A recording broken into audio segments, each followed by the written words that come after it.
Hi there, this is Zhang from my Intro to Public Speaking class. Today I will be giving my informative speech.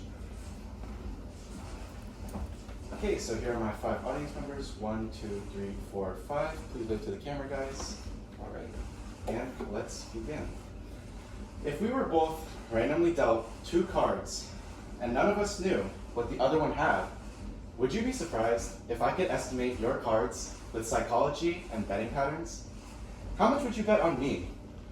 For my presentation today, I will inform you of the advantages and disadvantages of playing poker. From the peer-reviewed journal article by Leonardo Gomez and others on the assessment of uncertainty propagation and open innovation projects published in 2021, playing poker can help with risk management and assessments of unknown decisions in daily life. Whether you're already a card player or somebody looking to learn, playing poker improves critical thinking skills and lets you look at the world from a psychological perspective. While it is easy to make hundreds or thousands of dollars playing this game, the life skills of discipline and financial management that come along with this game are priceless. For the last 2 years of my life, I've played against amateurs and professionals alike, stretching from Dallas, Texas to New York City. I've studied this game extensively, doing research on game theory with professionals in the poker world. According to Phil Hellmuth in his 2004 published book, Play Poker Like the Pros, the game revolves around the concepts of mathematics, patience, and discipline in order to be successful. The benefits of playing poker involves stimulating logical thinking skills and decision-making habits in our life. The disadvantages of playing poker can lead to unhealthy gambling addictions that limits our productivity. We can begin our advantages to our disadvantages. The advantages of playing poker consist of improving discipline skills, decision-making skills, and financial management skills. Discipline skills come into poker when risking money on certain bets of cards. Knowing what cards to bet on is profitable, but recklessly betting on other cards with a lack of discipline will lose money in the long term. Having the discipline to correctly isolate emotions from practice is a translatable skill to the real world. According to Simon Moore from Forbes magazine on February 28th of 2020, researchers found that 220 stock market hedge fund managers placed highly in poker tournaments due to patience and a purely quantitative approach to the game. Decision-making skills find their way into the poker table through critical thinking when placed in difficult situations. Poker players are often put to the test for money when betting, and it's solely up to the player to derive decisions that are statistically profitable. I can easily recount a time when the table I was put for maybe well over $2,000, and my emotional side panicked. However, when looking at the situation from a disciplined and educated perspective, my chance to win the hand was greater in relation to the odds required to break even over the long term. This is one concept that is vital for both poker players and in the real world. Financial management skills are vital in poker because of variance from statistical sample sizes.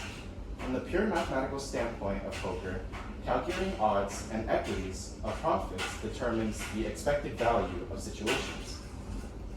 Leslie Albrecht from Market Watch on January 29th of 2018 states that poker and stock market investments both involve understanding risk and making investments that pay off in the long term, even if it loses during the short term. Much like in the real world, such as the stock market, people must make calculated judgments that predict for both the long-term and the short-term possibilities, whether they are positive or negative. However, people are human and are subject to fault. Not everybody can play poker optimally, and some people are more predisposed to addiction than others. At its core, gambling is within poker, and there are elements of chance that are always gambling. The disadvantages of playing poker involves gambling addiction. Knowing when to stop is important.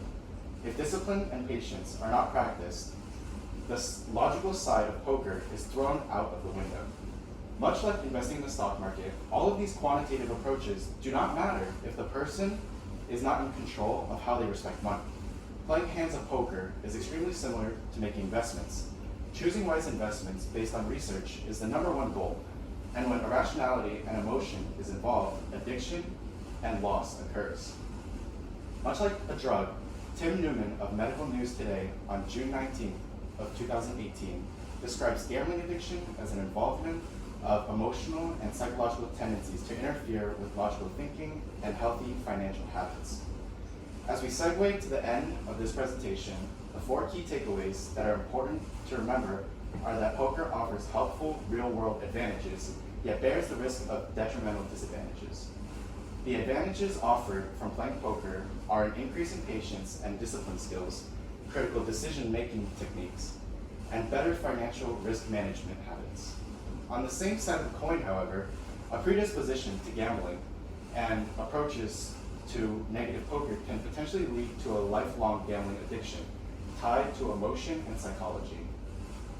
Much like the game of chess, the game of poker involves staying a few steps ahead of the curve.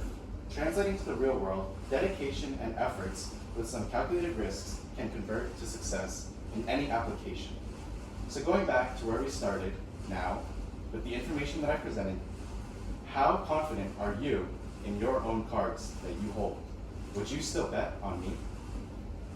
Thank you, thank you. So now we will begin our Q&A.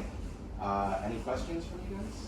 Steven? What would you say is the most important skill when playing poker? Is it like discipline or financial or like mathematics and logic? So in poker, there definitely needs to be a great balance. There needs to be bankroll management, and being able to lose what you can afford on the table from a small sample size of statistical variance obviously is important. Yet knowing your emotions and controlling yourself is also very important at the table. What are the ranking of the hands and the cards? Yeah, so in poker, the best possible way is to win, is to make the best possible 5-card hand against another player. And there is money pooled into the middle called a pot that both players bet on. And so at the end of a hand, one player will claim the pot and win the money distributed within the middle. Any more questions? Have you guys ever seen somebody or known of somebody that has, dabbled in gambling and has unfortunately been in the predisposition that we talked about today? I have.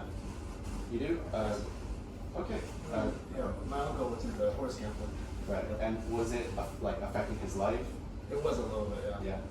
Yeah. So you can see on the PowerPoint there, it says the cons affect, work life, relationship balances, emotional, balances. Is that something that, if you're comfortable with sharing, is that something that can be relatable? Yes, it was. All right. Well, thank you guys for listening. You guys have been a great audience, and yeah, thank you. Thank you. All right.